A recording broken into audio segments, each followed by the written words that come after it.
Queremos iniciar una serie de conversaciones con convencionales constituyentes a lo largo de varios días, no todos los días. Y queríamos partir con el convencional independiente, con el cupo de la democracia cristiana, Cristian Viera. Pero resulta que el día trajo una situación, bueno, de alguna manera novedosa.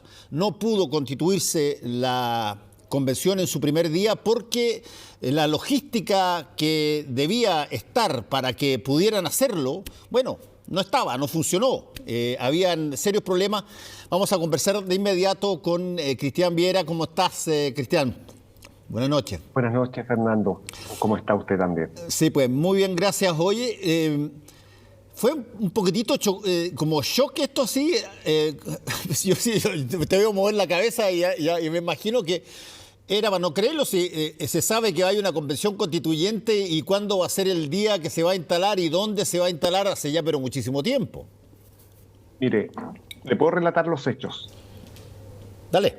Lo que ocurrió que llegamos, hay una sala que es muy grande, caben 155 personas, pero estamos con una crisis sanitaria. No podían. Empezamos a instalarnos porque todo es como bien todavía informal, no tenemos pupitre ni nada, entonces uno se instala donde puede. Pero ahí no podíamos estar todos y todas. O sea, el mensaje que hubiéramos dado al país era impresentable. Bueno, había 3 salas que estaban distribuidas para que se respetara el aforo de 80 personas en la sala grande y 25 en las laterales. Yo, como estaba llena, me fui a una lateral. Había unos micrófonos, en un momento uno empieza a tratar de probar, no funcionaba, pero no se veían parlantes ni una pantalla. Entonces, de repente, alguien hace la pregunta clave, oye, ¿cómo vamos a oír y ver lo que está ocurriendo en el plenario? Y un técnico que amablemente ahí nos dice, no, es que no están instalados. ¿Cómo no están instalados? O sea, nos tenemos que ir a la sala grande. Bueno, esa era la alternativa. Entonces, ¿qué es lo que ocurre? Como estaba llena la sala, algunos de nosotros nos fuimos a las graderías. ¿No? ¿Por qué? Porque era demasiada la gente que había ahí, pero en las graderías no hay nada, solamente están los bancos. Entonces, a viva voz tratábamos de manifestar nuestra opinión y qué es lo que estaba ocurriendo. Entonces, esto que puede ser muy bochornoso, yo creo que no hay que tomarlo a la ligera desde la perspectiva de lo que significa el comportamiento del gobierno en esta delicada materia. Aquí, perdóneme, Fernando, pero yo creo que ha habido una negligencia grave. Yo no quiero caer en teorías de la conspiración que empiezan a brotar, sobre todo en redes sociales. No, yo no diría eso. Pero la negligencia no tiene ninguna justificación. Y cuando uno comete un error de tamaña envergadura, alguien tiene que responder. Y hasta el momento yo no he tenido noticias de que alguien se haga siquiera responsable de una falta de cuidado por el más importante órgano del Estado que tenemos en este momento. Sí, es bien curioso, Cristian, lo que ocurrió, porque en general este tipo de cosas, cuando tienen tanto tiempo previo de posibilidad de conversar de todas las partes que van a entrar, de todas las conclusiones, cuando se sabe que estamos en pandemia, por lo tanto no va a ser sorpresa que hay que poner aforos especiales y todo lo demás. Claro, empiezan al tiro a saltar gente, sobre todo tú tienes razón, en redes sociales, que empiezan a considerar, mira, que esto lo ven raro. Por ahí había toda una corriente que decía, esto es básicamente una cosa para sacar de quicio y por lo tanto que empiecen a hacer desmanes o hagan, no sé, se paren arriba de las mesas o que salgan a caminar a las calles. Otros planteaban que en realidad era una cosa que no tiene mucho sentido, porque es una cosa que conspira contra el propio gobierno, que es el responsable de esto, que es tratar de bloquear la Constitución, la Convención propiamente tal, que parece medio ridículo.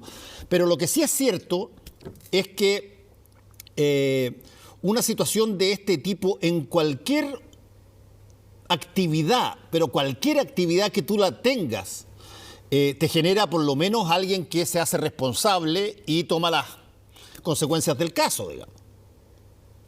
No, o sea, es que es impresentable lo que acaba de ocurrir. Imagínese esto mismo que hubiese ocurrido en el Senado de la República o en la Cámara de Diputados. Es análoga a la situación.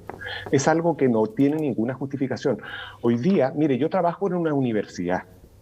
En la universidad le digo, esto ya lo aprendimos cómo hacer. Contamos con todas las herramientas tecnológicas para que esto hubiese marchado de manera fluida. Hoy teníamos que funcionar en plenario. No es como la caricatura que alguien dijo por ahí, no, vayan a los jardines a funcionar en el pasto. Pero si las instituciones también tienen una cierta dignidad, y eso, con ese tipo de declaraciones que también son absolutamente descontextualizadas, que se pueden explicar por la molestia del momento, no se condicen. Aquí nosotros tenemos una tarea que nos ha encomendado la ciudadanía que es muy seria. Pero para poder hacer en serio necesitamos condiciones mínimas de trabajo. Y yo quiero insistir en esto. Aquí hay una negligencia que no tiene ninguna justificación y es muy grave, Fernando. Y yo esperaría también que los poderes constituidos tuvieran una declaración al respecto. Porque lo que ha pasado no se ha saldado con ninguna responsabilidad. Yo creo que al menos el señor Encina o el señor Pavés tienen que hacerse responsables y no pueden seguir a cargo de esto porque ya no es el primer error que cometen. Sí, ahora hay una cosa bien interesante que ocurrió también, Cristian, en horas de la tarde. Tuviste que varios rectores de universidades pusieron todos sus campus y todos sus auditoriums a disposición para sesionar ahí y que tenían todo habilitado para poder hacerlo. Y eso, eventualmente, también, si es que estas cosas, bueno, se prolongan, eventualmente puede ser una alternativa, ¿o no? Sí, yo primero agradezco muchísimo, yo lo vi por redes sociales al rector de la Universidad de Chile, agradezco muchísimo su buena voluntad, espero que esto en todo caso sea canalizado por la mesa, no a buenas intenciones de constituyente, esta es una cuestión institucional, pero que si lo va a hacer, que sea provisorio. O sea, acá hay una dignidad republicana que es necesario cuidar de la Convención Constitucional, nosotros necesitamos condiciones mínimas de trabajo. Si así va a ocurrir porque las condiciones técnicas no están todavía de aquí a mañana o el miércoles, bueno, puede ser una alternativa, allá lo verá la mesa. Pero cuidemos el espacio de trabajo, porque no solamente es simbólico, sino que también tiene que ver con el cuidado que reclama este especial lugar que ha sido encomendado por la ciudadanía. Ahora, Cristian, antes de entrar a lo que se viene más adelante, también hubo otro episodio que me parece a mí tremendamente grave, que es el episodio donde a un constituyente, entiendo que él es del grupo de Chile Vamos, de la derecha, lo empezaron de alguna manera a asusar y a acusar y a hacerle una especie de bullying porque él planteó caminando afuera que él no estaba de acuerdo con que habían presos políticos en Chile. Y ese tipo de situaciones de que de pronto se aborden individualmente los constituyentes, sean quienes sean y sean del espectro político que tengan, por grupos aparte, a mí me parece que tampoco tiene ningún tipo de cabida en una cosa que se instaló ayer de una forma tan extraordinariamente majestuosa, llamémoslo así, que perder ese tipo de contacto entre el órgano escogido por la ciudadanía y los mismos ciudadanos, la verdad que no tiene mucho sentido. O sea, sí, lo que vivimos ayer efectivamente era algo que tal vez durante años no habíamos vivido, ¿no? No solamente por lo simbólico, sino también por lo que significa para el futuro del país. Pero precisamente este tipo de hechos, tanto el de hoy como no poder empezar a sesionar, como esto que usted me relata, efectivamente alejan y pueden costarnos poco a poco una suerte del prestigio si es que algo tiene la convención. O sea, uno puede tener profundas discrepancias con el contradictor, que yo al menos las tengo. Pero eso también yo soy un convencido que se resuelven con el diálogo político en el marco de nuestras instituciones. Por lo tanto, ese es el espacio también para manifestar nuestras discrepancias.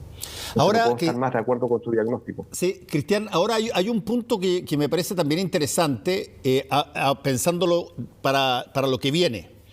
Fíjate que, contrariamente a lo que de pronto podía haber parecido, donde habían voces muy ásperas, gente muy rotunda, gente muy intransable en todo orden de cosas, a medida que ha empezado ya a funcionar o sea, acercarse la instalación de la convención, entrevistando a agentes de distintos sectores, me da a mí la impresión que no solamente por los incentivos, si tú quieres, logísticos de ahí, el plebiscito de salida que exige que haya un acuerdo sobre un texto que se va a plebiscitar, pero que la gente está en bastante más disposición a conversar y dialogar de lo que originalmente muchos pudieron haber pensado, ¿no?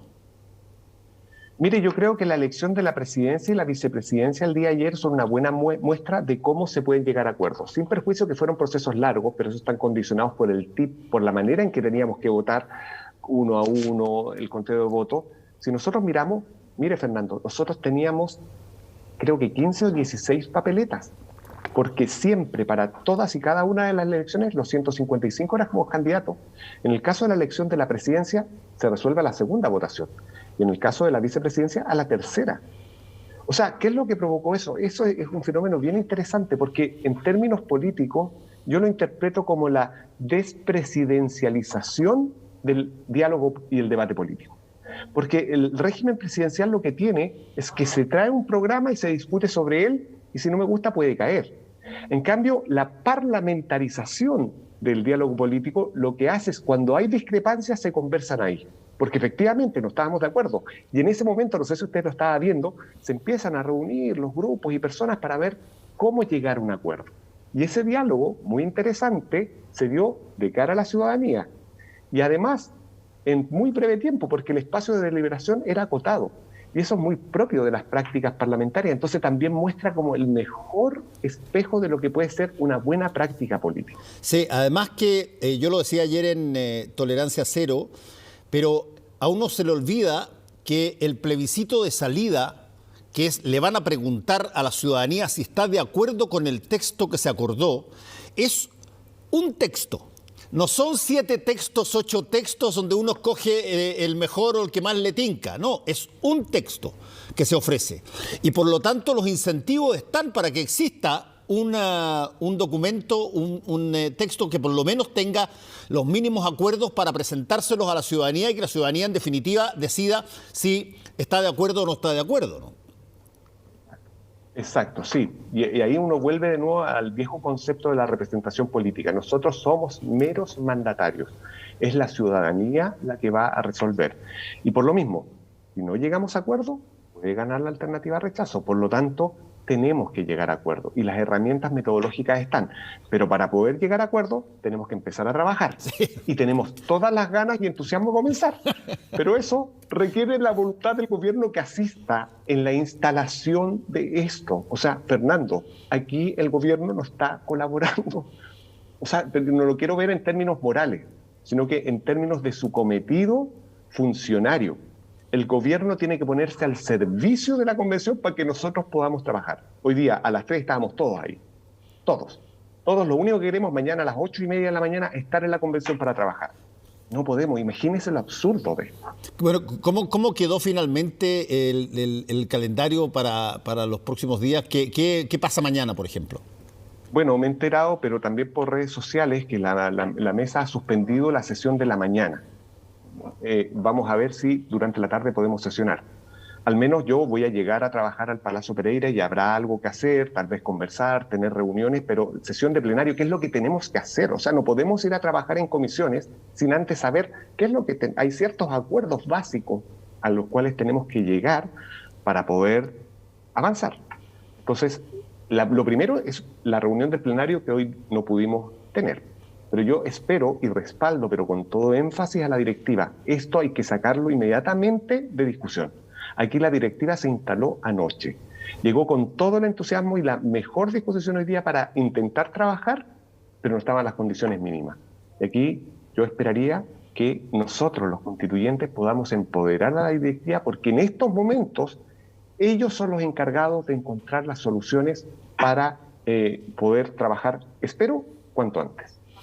Ahora, Cristian, en las primeras conversaciones o en las primeras jornadas de trabajo, ¿tienen claro qué viene primero, qué viene después? Entiendo que hay que hacer un reglamento, hay que darse algún tipo de normas, hay que generar, supongo, diversas situaciones como las que tú mencionabas, comisiones, etcétera. ¿Cómo eso funciona? Porque entiendo que muchas de esas cosas dependen básicamente de las normas que se estén dando ustedes mismos, ¿no? Claro, mire, hay varios puntos que reclaman atención. O sea, por de pronto, no sé si usted lo ha escuchado, se ha instalado mucho que esta mesa tiene que ser ampliada, ¿no? Sí, eso a 7 decían en algún momento dado. Exactamente. Esa es una decisión que tenemos que tomar en el plenario. Hoy aumentamos, pero ahí, ojo, el quórum. Para una decisión de ese tipo, el quórum es mayoría absoluta de los constituyentes en ejercicio. ¿Por qué? Porque la regla de los 2/3 solo, ojo, si esto es un tema jurídico, pero es muy relevante para que nadie se pase de listo, los 2/3 solo para el reglamento de votación, es decir, cómo se van a aprobar las normas. Por lo tanto, lo primero, oye, ampliamos la mesa directiva porque parece ser razonable que una mesa de 2 es insuficiente.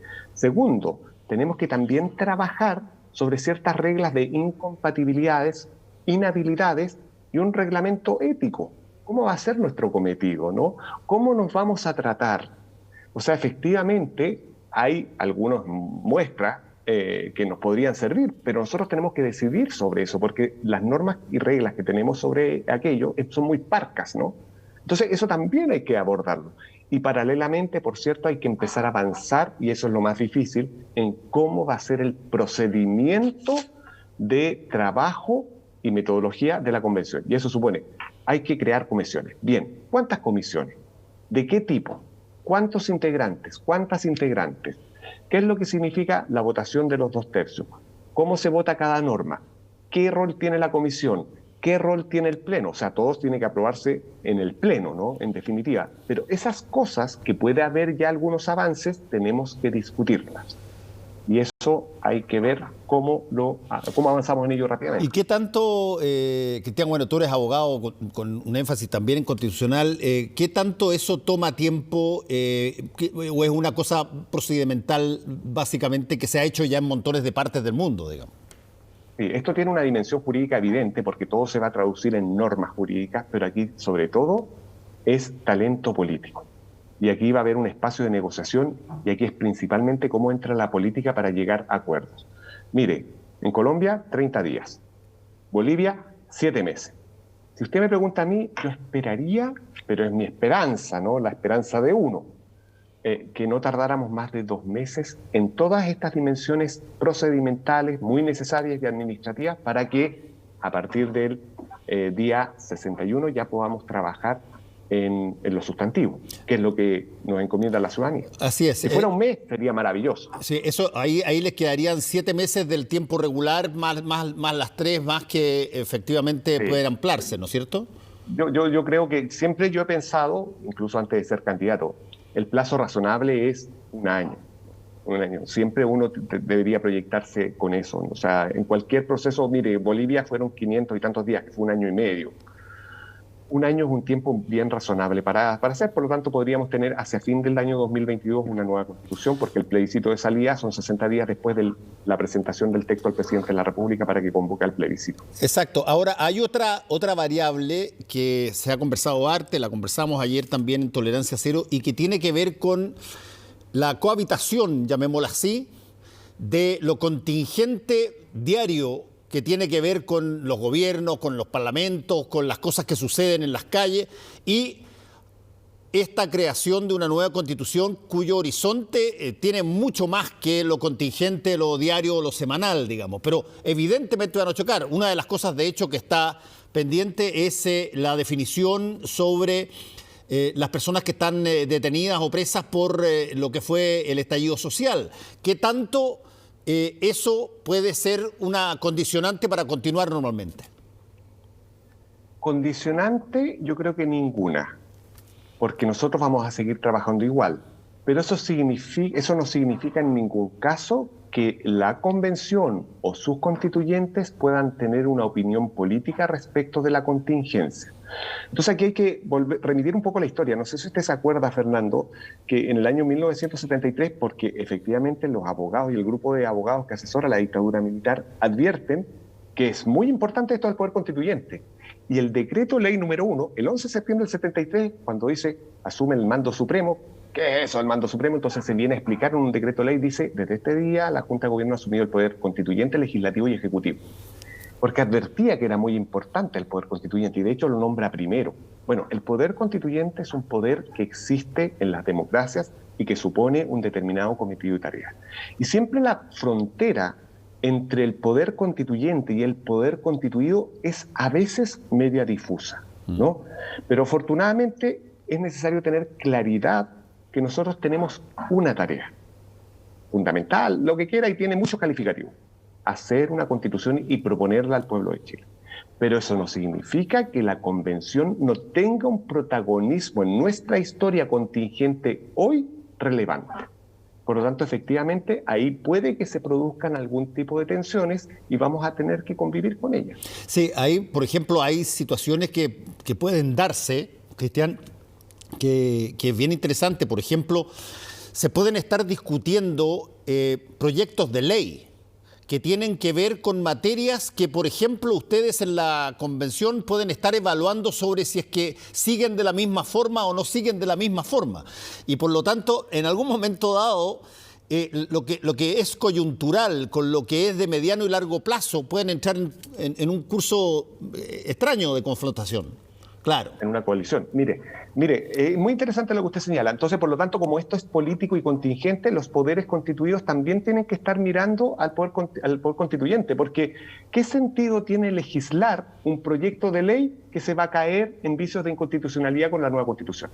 Por eso, si me pregunta a mí, que no es una opinión, que es una opinión política, pero de razonabilidad política, ¿qué sentido tiene hoy discutir una nueva ley de pensiones si lo más probable, por lo que se advierte de los programas de gran mayoría de los constituyentes, se aspira a un nuevo régimen de seguridad social que van a ser como principios desde la Constitución?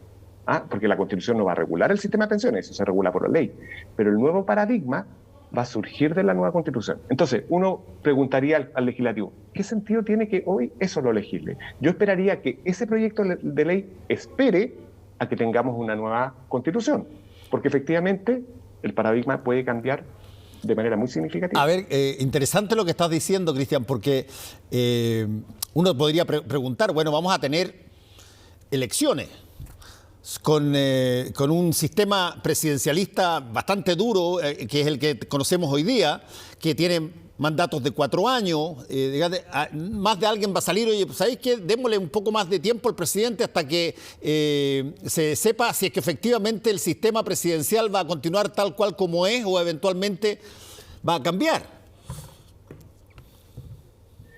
Mire, por lo que he conocido de los programas de mis compañeros y compañeras, tengo la impresión que el sistema presidencial, como lo conocemos, va a cambiar. Ahora, el punto está en que el cambio del régimen político, mire, todo esto en todo caso que son las hipótesis que yo me planteo, sí, pero no son representativas de nadie, ¿no? Salvo de mí mismo, para hacer esa prevención. Entonces, esa hipótesis que usted plantea, lo más probable es que el régimen político cambie o a un semipresidencial, que son las voces mayores, o un régimen parlamentario. Por ahí se está moviendo la gran mayoría, ¿bien? Y eso supone una reforma significativa al régimen político. Si la Constitución sale el 2022, yo creo que razonablemente, porque aquí, si cambia el régimen político, hay que cambiar las leyes. O sea, el régimen político nuevo no se agota en la Constitución, necesita leyes complementarias y esa habrá que crearla. Por lo tanto, ese nuevo régimen que van a hacer va a tener que esperar un tiempo porque va a necesitar las leyes de complemento, a saber, la ley de funcionamiento ley del sistema electoral, por ejemplo. Si un sistema parlamentario reclama una nueva ley electoral, sobre todo, que esperaría que fuera proporcional, pero que corrija un poco la excesiva dispersión de fuerzas políticas. También necesitaríamos qué tipo de cámara vamos a tener, unicameral o bicameral. Claro, pero ese tipo de modificaciones requieren modificaciones en las leyes. Entonces, va a surgir, nacer las estructuras que van a empujar el cambio, pero el cambio se realiza por las leyes. Y por la ley posteriormente, digamos. Exactamente, y también hay algunas técnicas, ¿no?, que son las famosas disposiciones transitorias, porque va a haber un tiempo, porque imagínense, también nueva Constitución, muchas leyes de ahora van a ser inconstitucionales. Bueno, va a haber que establecer los mecanismos técnicos que se llaman disposiciones transitorias para vivir este ajuste. A mí siempre me gusta dar este ejemplo. No sé si usted se acuerda, Fernando, que el año 1925 se produce la separación entre la Iglesia y el Estado. Chile deja de ser un Estado confesional. Pero había una disposición transitoria. Uno dice, ¿pero por qué se separó el Estado de la Iglesia? Que decía, mire, durante 5 años la Iglesia va a tener un aporte de 5 millones de pesos de parte del gobierno. Y dice, ¿pero por qué vamos a tener que si el Estado es laico? Bueno, porque había que hacer un periodo de ajuste, ¿no?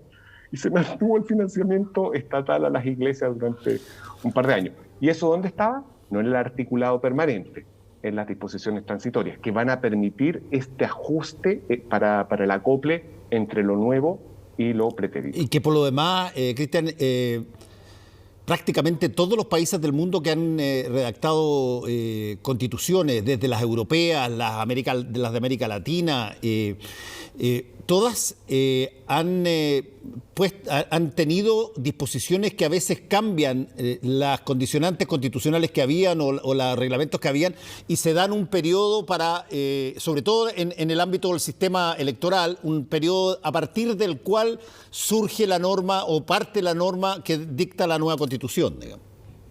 Eso no debiera ser problemático, digamos, es una cosa de orden nomás. Sí, no, o sea, aquí hay una discusión sensible y hay que conversarla, hay que ver cuánto es el tiempo. Aquí la constituyente puede darle un mandato al legislador y decirle, mire, ¿sabe qué? En un año hay que hacer esto. No, eso lo puede hacer. La Constitución del 33 tenía una disposición transitoria sobre la revisión de su reforma. Decía, esto se va a reformar el año 36, creo. Bueno, se cayó antes la Constitución del 28, perdón. Se cayó antes, pero puede establecerse mandatos. Este poder puede dar mandatos al legislador. O sea, porque no vamos a estar esperando hasta que el Congreso tenga la buena voluntad de legislar. No. O sea, también la Constitución, mire, de aquí al año 2023, por decir algo, tiene que tener la reforma. También lo puede hacer la Constituyente. Para terminar, Cristian, te quiero preguntar, si tú tuvieras que escoger 3 temas centrales del ámbito de la realidad actual que tú crees que van a ser intensamente revisados, ¿cuáles serían esos 3? Pucha, me está regalando un dulce, pues. Pero por eso. Me está regalando un dulce. Mire, 3. Yo creo que hay muchos. Voy a dejar en paréntesis, voy a jugar. Primero, superar el Estado subsidiario y transitar a un Estado social y democrático de derecho. Un Estado de bienestar. 1. 2. Yo creo que es fundamental discutir el régimen político. Y el régimen político es semipresidencial, presidencial o parlamentario. Si pregunta mi opinión, yo esperaría que pudiéramos discutir seriamente sobre un régimen parlamentario. Están dadas las condiciones para que pensemos seriamente ese modelo político que yo creo que es el mejor. Y tercero, el Tribunal Constitucional. Es necesaria una profunda reforma a ese organismo y pensar si lo vamos a mantener o no lo vamos a mantener, pero cómo se va a hacer el control. Esas 3 cosas, tú planteaste lo del sistema político como un sistema parlamentario, que es bien interesante porque se ha conversado mucho sobre el sistema semipresidencial, es decir, que uno coja un presidente, que haya un equivalente a un primer ministro, que sea de alguna manera el que gestiona el día a día, lo que permite de alguna manera que se cuente con mayorías para poder funcionar, porque los gobiernos cuando no tienen mayorías, bueno, quedan, lo estamos viendo, anclados, digamos, no se puede mover. Exacto, pero el régimen parlamentario, que acá el único argumento para generar una cierta distancia es que no tenemos en nuestra tradición histórica esta experiencia. Y ese es un argumento que puede ser atendible, pero tal vez también es la oportunidad para pensar sobre aquello. Si usted mira sobre todo las democracias europeas o Canadá, las mejores regímenes democráticos son todos parlamentarios. ¿Y por qué? Por varias razones. 1, porque es mucho más flexible para enfrentar las crisis políticas. Dígame algún gobierno parlamentario que ha terminado en dictadura cuando hay una crisis de envergadura. 2, en el caso del régimen parlamentario, el poder ejecutivo cuenta con legitimidad democrática porque el gobierno, el gabinete, surge del mismo parlamento. Y 3, lo que llaman la accountability, ¿no? El rendir cuentas, permanentemente el Ejecutivo tiene que dar cuenta de las acciones del gobierno ante el Congreso. No como ahora que nosotros vemos, las interpelaciones, que son un chiste, o cuando una sola vez va al año el presidente de la República a dar cuenta a la nación, pero nadie lo puede interpelar, ¿no? Sino que uno va a escuchar un relato. Esa relación entre el Ejecutivo y el Parlamento, porque aquí no hay que confundirse, no es que gobierne el Congreso, gobierna el gobierno, que es el órgano ejecutivo. Sí. Solo que la manera del diseño político es diferente. Y de los modelos políticos que conocemos, por lejos, el mejor para la estabilidad política de los países es el régimen parlamentario. Bueno, vamos a estar atentos a cómo sigue esta saga que está comenzando. Muchas gracias, Cristian Viera, por haber estado con nosotros, y vamos a estar atentos a ver si nos juntamos en algún tiempito más para ver cómo va marchando la convención. Cuando usted guste, Fernando, y muchas gracias por la invitación. Encantado. Hacemos una pequeña pausa y